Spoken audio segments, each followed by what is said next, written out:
بسم الله الرحمن الرحیم ګرانو کتونکو مسلمانانو ورونو السلام علیکم ورحمت الله وبرکاته. دا یو مختصر غوندي ویډیو را سره وګورئ. دا غي نه بعد د خپل وختونو مسلمانانو ورونو ته یو څو خبرې د قران او د سنت په آینه کې کول غواړو. امید لرم چې تاسو ټول به دا خبرې خوښ شي. اول دا ویډیو را سره وګورئ. कैसे कैसे हुए नामवर बेनिशान कैसे कैसे जमी खा गई नौजवां कैसे कैसे जगह जी लगाने की दुनिया नहीं है ये इबरत की जा है तमाशा नहीं है तुझे पहले बचपन में बरसों खिलाया. ګرانو کتونکو مسلمانانو ورونو تاسو په دې ویډیو کې وکتل چې یو الګ یو ځوان یو شازلمه هغه بار تر وته او اول هغه خپل کوم کور والا چې دا هغه وښتا او دا هغه نه بعد په خپل د خپل بچو په مخ کې د دوه ماشومان په مخ کې خودکشي وکړه خپل ځان میشتو. یقینا دا هغه لمحات دي چې په الفاظو کې او په درد کې راوستل دا غیر مشکل دي. الله دې په چانه راولي داسې حالات. الله پاک دې موږ داسې قهرونو د آفتونو نه وساتي. مر خو یقیني چې ټولو انسانانو ته حق دی په دې خو د هر یو مسلمان یقین دی حتی چې کافر هم دا خبره مني چې یو ورځ مرګ شته.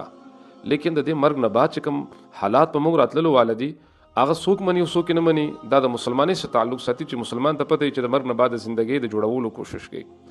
زما محترمو دا ټول چې سره روان دي دا ولي کیږي د دې اسباب دي دا اسبه سا اټومیټیکلی نه کیږي بلکې د دې یو سبب دی دا یو طریقې کار دی دا غي د لپاره یو روټ دی چې پاغي خلک روان دي. هغه روټ د سشي دی هغه د فحاشۍ دی هغه د بهای دی هغه د لاپرواهۍ دی هغه د آزادانه ماحول دی. چې نن زموږ زنانه دومره آزاد مزاج دي دومره بهای او دومره فحش کارونو ته د هغوی توجه د الله د معفو کې چې هغوی نه الله پیژني نه رسول پیژني نه عزت پیژني نه حیا نه والدین نه رسم نه رواج نه دستور پیژني او هغوی چې څه خوښي هغه کوي د خپل ازادۍ په نوم باندې. همدغه حالاتو ته څوک رسول کوي دا زموږ خپل بد اعمال دي.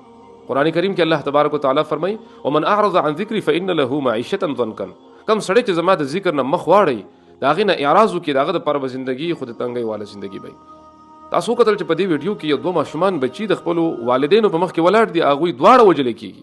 د دینه با لوی د زحمت او د درد او د جړه او د خفګان خبره بل کوم یو وي چې یو مور پلار راولږي او د خپل وړو ماشومان بچو په مخ کې خپل ژوندۍ خاتمه کوي. دا پریشانی چې دا د دې بنیادی وجه دا چې نن مونږ د خپل خواهشاتو بندګانو شویو. مونږ ته د الله د احکاماتو فکر نشته. الله رب العزت د پیغمبر به بیان وتا چې هغه زنانه ذات هغه ته ویل دي. قران پاک کې الله فرمایي پیغمبر به بیان وتا ای زما د پیغمبر به بیانو وقرن فی بیوتکن ولا تبرجن تبرج الجاهلیه الاولى. ای زما د پیغمبر به بیانو تاسو په خپل کورونو کې بند اوسئ او د جاهلیت زمانه په شان چې څنګه باغه به حیا سره وته داسې تاسو مو وځي. همدارنګه قران کې الله فرمایي چې ولا یبدین زینتهن الا لبعولتهن. زنانه به خپل زینت او خایست اچا د نخکار کوي سوا خپل خوندانو او د محارمونو. نن چې رقم سوشل میډیا فورمز دي کاغه ټیک ټاک دی کاغه یوټیوب دی او کاغه دیگر نور داسې فورمز دي چې پاغي باندې زنانه خپل د جسم هغه خایست دنیا ته خي.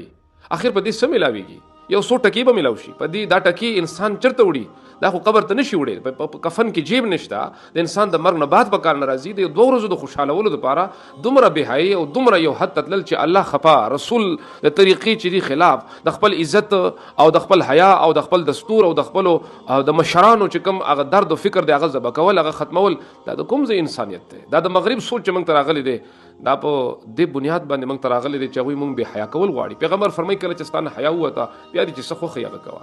دی وجنه په دې ټولو مسلمانانو باندې زه आवाज کول غواړم چې الله دې موږ ته د اسلام مطابق ژوندۍ را نصیب کړي. اسلام زده کوي چې زنانو متعلق الله پاک څه ویلي دي. اسلام زده کوي چې زموږ د کورنۍ ژوندۍ کم کم اصول الله پاک بیان کړی دي چې پاغي باندې موږ خپل د کور ژوندۍ تیرو. یو سړی به خانګي ژوندۍ څنګه تیري دې لپاره د الله کتاب واوري د پیغمبر خبري واوري سیرت واوري تاسو چې زموږ سترګې کولاو شي زموږ معاشره ټیک شي. غني دغه سي خفغان چې دا څنګه نن خلکو په دې ویډیو باندې وکړو او د دې بچو ماشومان په سترګو باندې کوم منظر چې مخ راغې خدا نه خسته د دې نه سخت حالات زموږ په دې معاشره باندې راتللو والدي. کچې موږ خپل ځان ساتو موږ خپل زنانه په پابندۍ کې ساتو خصوصا هغه ټیک ټاک کرے زنانه چاغوي په نوم باندې مسلمان یادېږي لیکن دا غوي کارونه د بهای هغه حد رسیدلی چې زما په خیال يهودیت او نصرانیت او کفر هم دې حد نه رسیدلی چې هغه کوم حدونه کراس کړی دي. الله رب العزت موږ او تاسو ټول ته د خپل دین او اسلام مطابق د زندګۍ تیرولو توفیق نصیب کړي. الله دې زموږ زنانه وته حیا او پرده نصیب کړي. الله دې موږ دغه سي د ناکاره مرګونو نه موږ ټول ساتي چرتم چې خادو آبادو سي. الله په خپل دین او اسلام باندې مضبوط او سوا دلوي الله پامان.